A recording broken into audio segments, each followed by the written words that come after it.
यह कहानी शुरू होती है 5वीं क्लास के कुछ छोटे छोटे बच्चों से, जिनका प्राइमरी स्कूल का यह आखिरी साल है। आज उनकी नई क्लास का पहला दिन है और उनकी पहली क्लास लेने आती हैं शिक्षिका miss Selina. Miss Selina class में आकर बच्चों का परिचय इस कहानी के दो मुख्य पात्रों, लियो नाम के एक बूढ़े गिरगिट और स्क्वटल नाम के एक कछुए से कराती हैं। लेकिन बच्चों ने इन दोनों जीवों में कोई खास दिलचस्पी नहीं दिखाई। इसके बाद मिस सेलिना बताती है कि इस बार जो क्लास टेस्ट में फर्स्ट आएगा उसे छुट्टियों में घूमने के लिए मैजिक लैंड नाम के एक शानदार थीम पार्क ले जाया जाएगा। ये सुनकर बच्चे काफी उत्साहित हो जाते हैं। दूसरी तरफ उसी रात स्कूल में पेरेंट्स टीचर मीटिंग होती है, जहां सभी माता पिता उपस्थित होते हैं। वहां बताया जाता है कि मिस सेलिना मैटरनिटी लीव पर जा रही हैं, इसलिए उनकी जगह एक सब्स्टिट्यूट टीचर नियुक्त किया जाएगा। मीटिंग में मौजूद दो लोग पिंजरे में बंद लियो और स्क्वटल को देखकर टिप्पणी करते हैं कि यह गिरगिट देखने में काफी बुरा लगता है। असल में ये साधारण गिरगिट नहीं है, इन्हें तुआतारा टुटारक कहा जाता है, जो कम से कम 75 साल या उससे भी ज्यादा समय तक जीवित रहते हैं। उनकी बात सुनकर लियो मन ही मन सोचता है, तो मैं 75 साल जी सकता हूँ।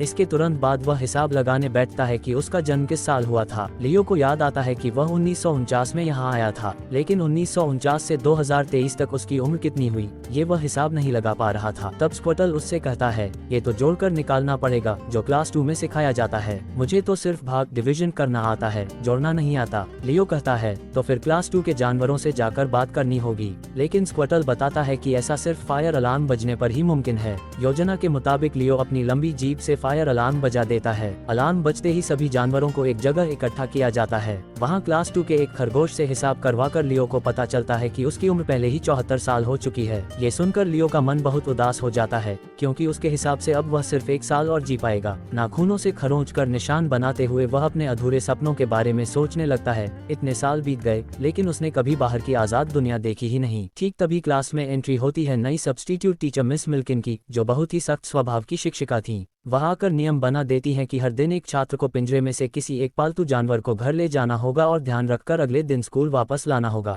लेकिन सख्त टीचर के डर से शुरुआत में किसी बच्चे ने दिलचस्पी नहीं दिखाई। तभी समर नाम की एक प्यारी लड़की हाथ उठाकर कहती है, मिस, मैं एक पेट घर ले जाना चाहती हूँ। ये सुनकर लियो मन ही मन बहुत खुश होता है, क्योंकि उसने सोचा था कि इसी मौके का फायदा उठाकर वह भाग जाएगा और अपने बाकी सपने पूरे करेगा। छुट्टी होने के बाद समर लियो को अपने घर ले जाती है। वहाँ समर के कमरे की खिड़की खुली देखकर लियो भागने की कोशिश करता है, लेकिन अपनी धीमी चाल के कारण दिन से रात हो जाती है। रात में समर लियो को खाना देने आती है और उसे कमरे में न पाकर चिंतित होकर ढूंढने लगती है। अचानक समर का धक्का लगने से लियो नीचे गिर जाता है और दर्द से चीख पड़ता है। समर चौंक जाती है, क्योंकि लियो असल में इंसानों की भाषा में बोल सकता था। लियो के चीखते ही समर डर जाती है और अपने माता पिता को बुलाने जाना चाहती है। तब लियो चालाकी से उससे कहता है, तुम किसी को कुछ मत बताना, असल में तुम्हारे अंदर एक खास ताकत, स्पेशल पावर है, जिसकी वजह से तुम मेरी बात सुन पा रही हो। ये सुनकर समर बेहद खुश हो जाती है और डर भूलकर लियो से बातें करने लगती है। लेकिन समर इतनी ज्यादा बातें कर रही थी कि लियो परेशान हो जाता है। लियो समर का मुंह बंद करके समझाता है, तुम दूसरों को भी बोलने का मौका दो, तभी तो वे तुम्हारे साथ घुल मिलकर खुश होंगे और तुम्हें अपना दोस्त बनाएंगे। अगले दिन समर स्कूल आकर लियो को फिर से पुराने पिंजरे में रख देती है। स्क्वटल लियो का मजाक उड़ाते हुए कहता है, क्यों भाई, एक ही दिन में भागकर वापस आ गए। लेकिन लियो उस पर ध्यान न देकर काफी खुश था। क्लास में मिस मिल्किन बच्चों को पढ़ने के लिए भारी भारी किताबें देती हैं तो बच्चे बहुत चिढ़ जाते हैं। लेकिन समर लियो की सलाह के अनुसार सभी के साथ अच्छा व्यवहार करती है और सबको बोलने का मौका देती है, जिसकी वजह से क्लास के सभी बच्चे समर को बहुत पसंद करने लगते हैं। अगले दिन मिस मिल्किन किसी और को पेट ले जाने के लिए कहती हैं तो समर फिर से हाथ उठाती है,